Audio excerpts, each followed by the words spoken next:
E se eu te dissesse que os nossos pensamentos podem literalmente mudar a nossa biologia? Nessa análise, a gente vai mergulhar fundo nessa conexão fascinante entre a mente e o nosso código genético. O que a ciência está descobrindo sobre isso pode virar de cabeça para baixo tudo o que a gente achava que era possível para o nosso corpo. Parece coisa de filme de ficção científica, né? Mas essa é a pergunta que vai guiar nossa conversa hoje. Foi exatamente isso que um grupo de pesquisadores de Harvard resolveu investigar de um jeito, digamos, bem fora da caixa. Então, vamos voltar um pouquinho no tempo, lá para 1981. Imagina um monastério em New Hampshire, nos Estados Unidos. É para lá que foi levado um grupo de homens, todos na casa dos 70 e 80 anos, para um experimento que ia testar os limites do poder da mente sobre o corpo. O que eles descobriram por lá foi simplesmente inacreditável. Olha só a sacada dos pesquisadores.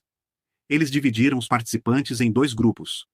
O segundo grupo tinha uma tarefa simples, só relembrar o passado, contar histórias de como era a vida 22 anos antes. Mas o primeiro grupo recebeu uma missão radical. Eles tinham que viver como se estivessem em 1959.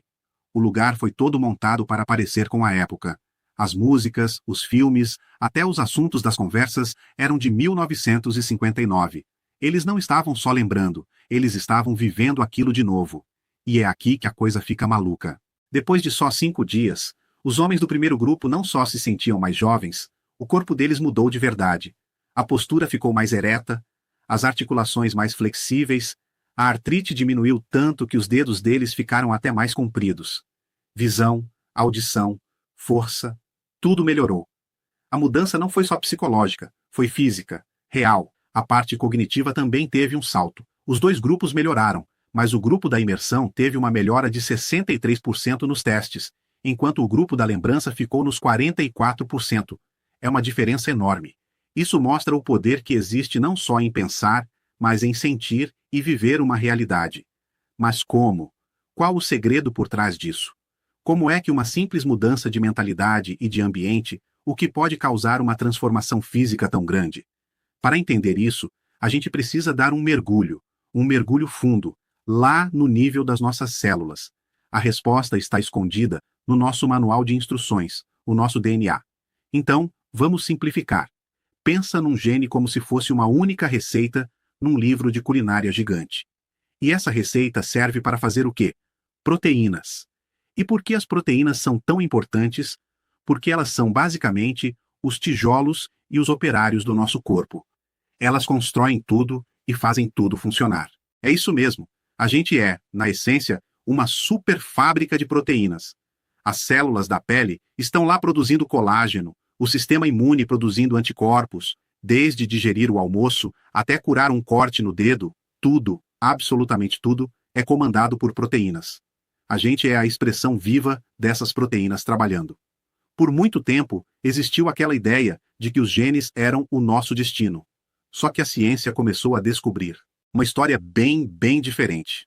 Só uns 5% da população nasce com condições genéticas que são de fato uma sentença. Para os outros 95%, ou seja, a imensa maioria de nós, a saúde está muito mais ligada ao nosso estilo de vida, às nossas escolhas e ao ambiente do que aos genes que a gente herdou. Isso muda completamente o jogo. E a prova viva disso são os gêmeos idênticos. Eles têm o mesmíssimo DNA, uma cópia exata um do outro. Se a genética fosse um destino, a saúde deles deveria ser idêntica também, certo? Mas a gente sabe que não é assim. Um pode desenvolver uma doença e o outro não. Isso mostra, na prática, que tem alguma outra coisa acontecendo aí.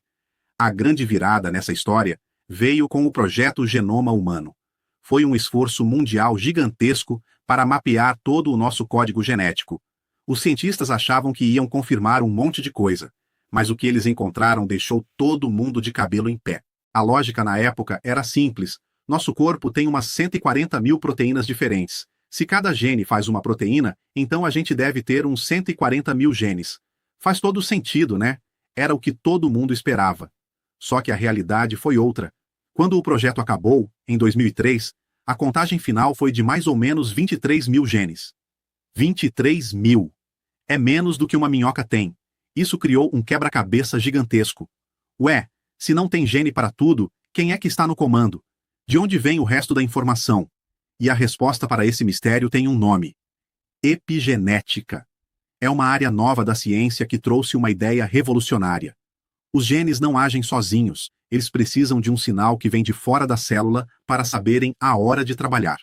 E esse sinal vem do ambiente. A melhor analogia para entender isso é pensar num pisca-pisca de Natal. Imagina que seu DNA é o fio com todas aquelas luzinhas. Cada luzinha é um gene. Elas estão todas lá prontas para acender. Mas o que faz uma acender e a outra ficar apagada é o interruptor. E nesse caso, o interruptor é o nosso ambiente, o que inclui nossas escolhas, nossas experiências e, sim, nossos pensamentos e sentimentos. Tá, mas como um pensamento vira matéria? É uma cadeia de eventos. Pensa assim: tudo começa com um pensamento ou uma emoção. Isso gera um sinal químico no cérebro. Esse sinal viaja pelo corpo, bate na porta da célula e entrega a mensagem lá dentro, direto no núcleo. E lá, esse sinal escolhe qual receita, qual gene ele vai usar. E aí, a proteína é produzida. É uma conexão direta da mente para a matéria. Então, o resumo da ópera é esse: o nosso mundo interior está o tempo todo mandando ordens para o nosso corpo. Cada escolha, cada experiência, cada pensamento repetido está dizendo para os nossos genes como eles devem se comportar. Aqueles homens do estudo de Harvard não mudaram o DNA deles. Eles mudaram os sinais que eles estavam enviando para o DNA, só por terem vivido uma experiência diferente. E isso tudo leva a gente para uma conclusão muito poderosa. Essa nova forma de ver a genética tira a gente da posição de vítima da nossa biologia e nos coloca no controle. A gente passa a ser o arquiteto da nossa própria saúde. É um poder de influência que a gente nem imaginava que tinha. Em vez de enxergar o DNA como uma sentença de prisão, a gente pode pensar nele como uma biblioteca gigantesca, uma biblioteca cheia de livros, cheia de possibilidades genéticas. E o mais incrível é que a maior parte desses livros nunca foi aberta. É o que os cientistas antigamente até chamavam de DNA lixo. Lixo? Que nada. É potencial puro, esperando para ser explorado. Se a gente tem essa biblioteca inteira à disposição, como é que a gente escolhe quais livros ler? A resposta é: mudando o sinal. Quando a gente muda conscientemente nossos padrões de pensamento, quando a gente aprende a lidar com emoções negativas e fortalece crenças positivas, a gente muda a química do corpo. E com isso, a gente escolhe ativar genes que promovem saúde e bem-estar. E a gente termina com essa reflexão. A questão deixa de ser ter os genes certos ou errados.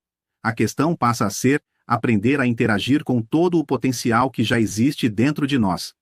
Se a chave para acessar essa biblioteca imensa está nos nossos pensamentos, sentimentos e escolhas, a pergunta que fica é: por quais livros vale a pena começar a leitura? Teve dificuldade com algum tema aqui? A técnica de sincronização bioenergética resolve. Simples, rápida, sem fármacos e não invasiva. Funciona sempre, para todos. Apoie o canal, deixe like e comentário. Assim, o algoritmo entrega o vídeo a mais gente e nós crescemos juntos. Inscreva-se e ative o sininho para receber tudo diariamente. Quer saber mais, inclusive sobre a lei da extração? Link na bio ou descrição. Experimente essa terapia do futuro, agora, sincronizando saúde física e mental, para você, família e até mesmo para a sua empresa.